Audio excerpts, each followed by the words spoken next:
एक दफ़ा का जिक्र है कि एक घने जंगल के कल्ब में लियू नाम का एक बहादुर और शानदार शेर रहता था। लियू अपनी शानदार सुनहरी ईयल और दरख्तों में गूंजने वाली उसकी ताकतवर गरज के लिए दूर दूर तक जाना जाता था। इसने जानवरों की बादशाही पर इंसाफ और हिकमत के साथ हुकूमत की, इस बात को यकीनी बनाया कि मुख्तलिफ अनवा के दरमियान अमन कायम रहे। इसी जंगल में एक खूबसूरत घास के मैदान के दरमियान आबाद रूबी नाम का एक चालाक और चुस्त खरगोश रहता था। इसके पास खाल का एक चिकना कूट था, जिसने इसे अपने इर्द गिर्द के माहौल में बिल्कुल घुल मिल जाने की इजाज़त दी, जिससे वो फरार होने का एक बेहतरीन फनकार बन गए। रूबी को जानवरों ने उसकी रफ्तार और तेज सोच के लिए सराहा था। एक धूप वाली सुबह, जब जंगल परिंदों के गानों और जानवरों की चहचहाहट से जिंदा हो गया, खबर फैल गई कि एक अजीम दावत का इनेकाद किया जाना था जो लियू के अजीम दौर के एजाज़ में मुनक्किद किया जाना था। रूबी खरगोश समेत जंगल की तमाम मखलूक़ात को मदऊ किया गया था। जोशो खरूश ने हुआ भर दी क्योंकि जानवरों ने शानदार जश्न की तैयारी की। जैसे ही रूबी इज्तिमा की तरफ बढ़ी, वो घबराहट और तजस्सुस की आमेजिश को महसूस किए बगैर मदद नहीं कर सकी। वो इससे पहले कभी ताकतवर शेर से इतनी कुर्बत में नहीं आई थी।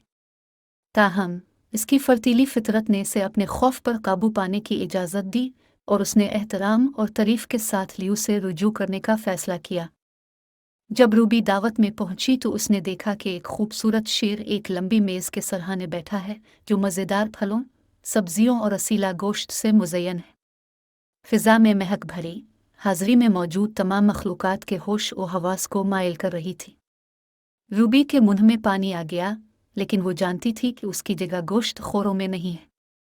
एक खूबसूरत दुख्श के साथ रूबी लियू के करीब गई और अपना तारुफ कराया।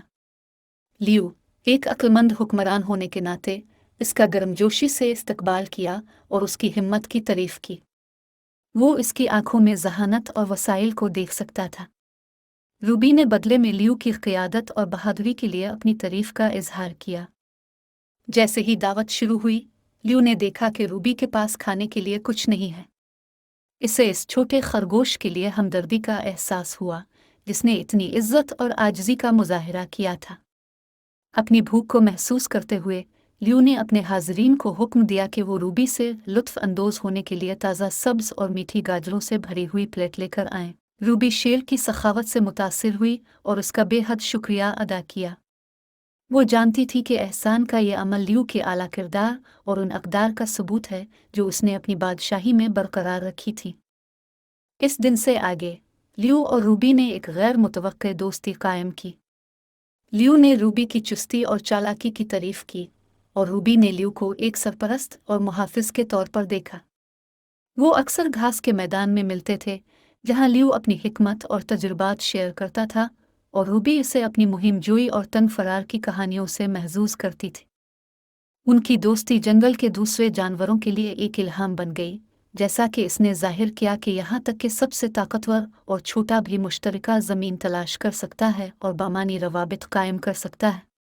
लियू और रूबी का रिश्ता इस हम आहंगी और इत्तेहाद की अलामत है जो लियू की मुनसिफाना हुक्मरानी के तहत जानवरों की बादशाही में मौजूद था। और इस तरह शेर और खरगोश अपनी दोस्ती में परवान चढ़ते रहे।